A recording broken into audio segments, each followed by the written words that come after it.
নমস্কার, আরও একবার সবাইকে আন্তরিক অভিনন্দন। আগামী 27 জুলাই 2026 কর্মফলদাতা শনিদেব বক্রগতি লাভ করবেন। 27 জুলাইয়ের পর থেকে 1 ডিসেম্বর পর্যন্ত শনিদেব বক্রগতিতেই থাকবেন। এই 138 দিন মকর রাশির মানুষদের জন্য কেমন থাকবে, কোন কোন দিক থেকে কেমন প্রভাব পড়ার সম্ভাবনা রয়েছে, পজিটিভ আর নেগেটিভ সমস্ত কিছু ডিটেলসে আলোচনা করার চেষ্টা করব। তো সম্পূর্ণ ভিডিওটি অবশ্যই দেখুন। আপনি যদি একজন নতুন দর্শক হয়ে থাকেন, অবশ্যই চ্যানেলটিকে সাবস্ক্রাইব করতে পারেন, ভিডিওটি শেয়ার করতে পারেন। আর যারা পার্সোনালি বাচ্চার বিচার করাতে চাইছেন, নাম্বার শুধুমাত্র ভিডিওর ডেসক্রিপশনে এবং ইন্ট্রোতেও দেওয়া আছে, আপনারা ফোন করে কিংবা হোয়াটসঅ্যাপের মাধ্যমে বুকিং করতে পারেন। তো চলুন আলোচনা শুরু করা যাক। দেখুন, কর্মফল তথা শনিদেব আপনাদের জন্য কোন কোন দিক থেকে কিভাবে প্রভাব বিস্তার করবেন সে বিষয়ে পরে আসছি।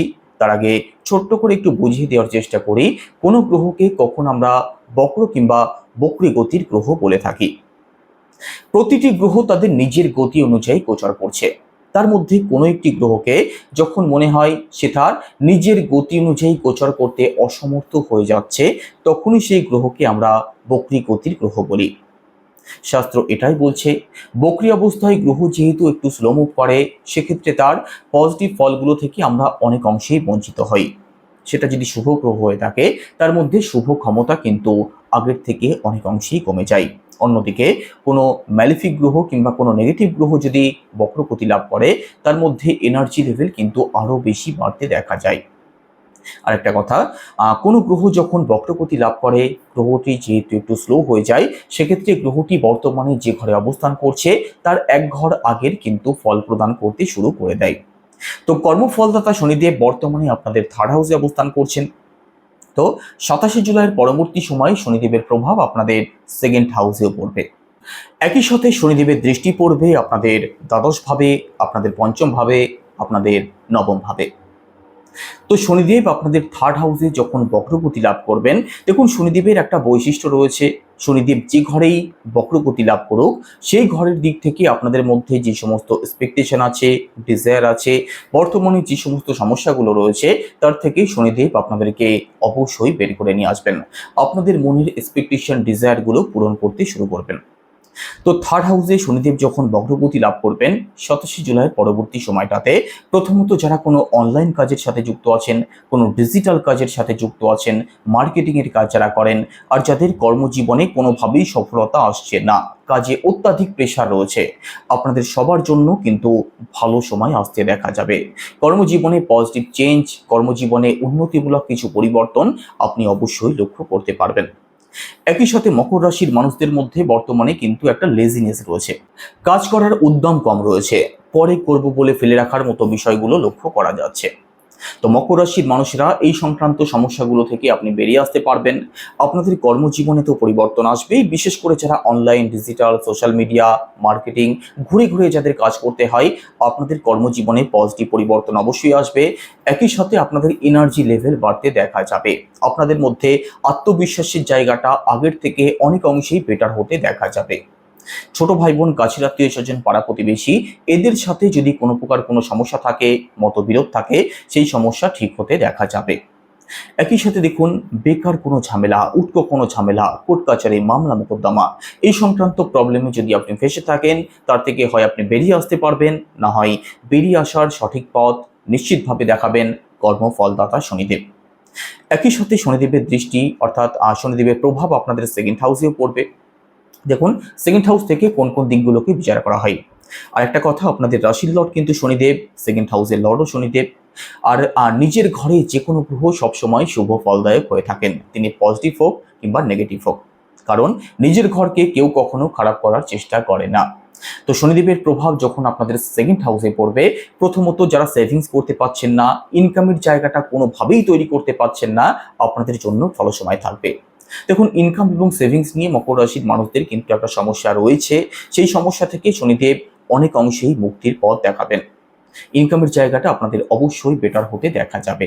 পারিবারিক দিক থেকে যদি কোনো প্রকার কোনো সমস্যা থাকে, পরিবারে আনস্যাটিসফ্যাকশন থাকে, পরিবারের মানুষদের সাথে অ্যাটাচমেন্ট বন্ডিংয়ের জায়গাটা খুব ভালো যাদের বর্তমানে নেই, তার থেকেও শনিদেব আপনাদেরকে নিশ্চিতভাবে বের করে নিয়ে আসবেন।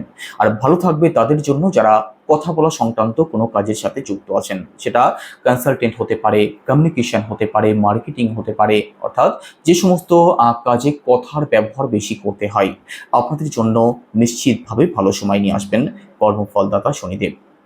একই সাথে দেখুন, শনিদেবের দৃষ্টি পড়বে কোথায় কোথায়? শনিদেবের দৃষ্টি পড়বে আপনাদের দ্বাদশ ভাবে, পঞ্চম ভাবে আর নবম ভাবে। দ্বাদশ ভাবে শনিদেবের বক্র দৃষ্টি। বিদেশ যাত্রা যারা দীর্ঘদিন ধরে করবেন ভাবছিলেন কিন্তু কোনোভাবেই হয়ে আর উঠছিল না, আপনাদের জন্য ফলসময় থাকবে। বিদেশ যাত্রার পূর্ণ যোগ রয়েছে। বিদেশ থেকে যাদের ইনকাম আসে, আপনাদের জন্য ভালো সময় থাকবে। বিদেশে যারা সেটেল হতে চাইছেন, আপনাদের জন্য ভালো সময় থাকবে। তো ওভারঅল বিদেশের জায়গাটা কিন্তু আপনাদের ভালো থাকবে। একই সাথে বিদেশে কোনো আত্মীয় স্বজন রয়েছে যাদের সাথে দীর্ঘদিন ধরে যোগাযোগ হচ্ছিল না, তাদের সাথে এবার যোগাযোগের জায়গাটা তৈরি হতে পারে।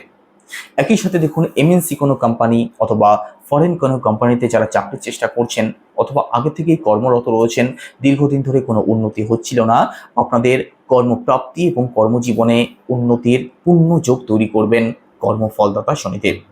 তবে বক্র শনির দৃষ্টি আপনাদের দ্বাদশভাবে, খরচের জায়গাটা কিন্তু বাড়তে পারে। খরচের দিক থেকে একটু সিরিয়াস থাকার চেষ্টা করবেন। স্বাস্থ্য সংক্রান্ত দিক থেকেও একটু সিরিয়াস থাকার চেষ্টা করবেন। বিশেষ করে স্বাস্থ্য সংক্রান্ত দিক থেকেই খরচ বৃদ্ধির কিন্তু একটা সম্ভাবনা রয়েছে। পঞ্চম ভাবে শনিদেবের দৃষ্টি। দেখুন, পঞ্চম ভাবে শনিদেবের বক্র দৃষ্টি যখন পড়বে, তখন কিন্তু রিলেশনে যারা আছেন আপনাদের বিশেষভাবে সিরিয়াস থাকতে হবে। আপনাদের রিলেশনের জায়গাটা খুব ভালো না থাকতে পারে। আপনার যিনি পার্টনার আছেন, তিনি মেল হোক কিংবা ফিমেল হোক, তার মধ্যে আপনি আনস্যাটিসফ্যাকশন লক্ষ্য করতে পারেন। ছোট ছোট বিষয়ে আপনার খুঁত ধরতে পারে, অথবা তার মধ্যে যে কোনো বিষয় নিয়ে অস্থিরতা, চঞ্চলতা আপনি লক্ষ্য করতে পারেন। তো নিজের রিলেশনের জায়গাটাকে যদি ঠিক রাখতে চান, তার মুড বুঝে চলার চেষ্টা করবেন, তাকে পর্যাপ্ত সময় দেওয়ার অবশ্যই চেষ্টা করবেন। আর ছোটোখাটো বিষয়গুলোকে আপনি যত অ্যাভয়েড করতে পারবেন, আপনাদের রিলেশনের জায়গাটা ততই বেটার হতে দেখা যাবে। তবে সন্তানকে নিয়ে যারা সমস্যার মধ্যে রয়েছেন, সন্তানের স্বাস্থ্য নিয়ে, সন্তানের ক্যারিয়ার নিয়ে, অথবা সন্তান সংক্রান্ত যে কোনো বিষয় নিয়ে যাদের মধ্যে টেনশন, হেডেক রয়েছে, তার থেকে কিন্তু শনিদেব অবশ্যই বের করে নিয়ে আসবেন। বিশেষ করে মকর রাশির যে সমস্ত মানুষদের সন্তানের স্বাস্থ্য নিয়ে সমস্যা রয়েছে, স্বাস্থ্য সংক্রান্ত দিক থেকে কিন্তু উন্নতির জায়গাটা আপনি নিশ্চিতভাবে লক্ষ্য করতে পারবেন।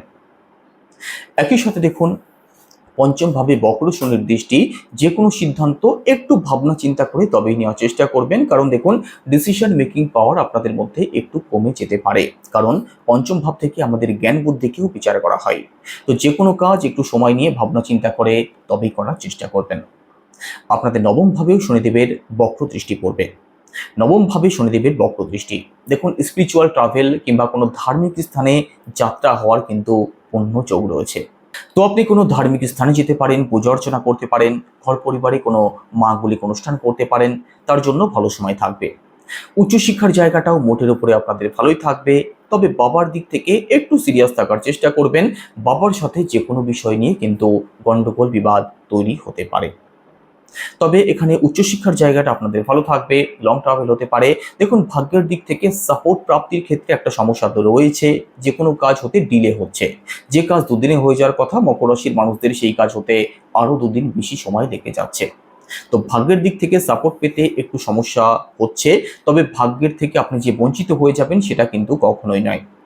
তো এর জন্য কি উপায় অবলম্বন করবেন? প্রথমত, মকর রাশির মানুষ যারা আছেন, শনির বীজ মন্ত্র জপ করুন। সেটা কি? ওম প্রাম প্রেম প্রংসা শনিশ্চরায় নমঃ, রোজ 108 বার। শনিদেব যেহেতু আপনাদের কারক গ্রহ, তো শনির বীজ মন্ত্র বর্তমানে আপনাদের জপ করতেই হবে। একই সাথে হনুমান চল্লিশা পাঠ করুন। প্রতিদিন যদি সম্ভব না হয়, সেক্ষেত্রে প্রতি মঙ্গলবার করে আপনি হনুমান চল্লিশা পাঠ করুন। অসহায় কোনো মানুষ, দুস্থ কোনো মানুষকে আপনার যথাসম্ভব দান করুন। সেটা শনিবার করেই করতে পারেন। একই সাথে রাস্তার কোনো প্রাণী অথবা কুকুর, কাক, এদেরকে যদি কিছু খাওয়াতে পারেন শনিবার করে, তবুও কিন্তু আপনাদের সমস্যা অনেক অংশেই কমতে দেখা যাবে। কেমন লাগলো আলোচনা অবশ্যই কমেন্টে জানাবেন। সবাই ভালো থাকুন, সুস্থ থাকুন। আলোচনা যদি ভালো লাগে অবশ্যই লাইক, কমেন্ট এবং শেয়ার করতে পারেন। নমস্কার।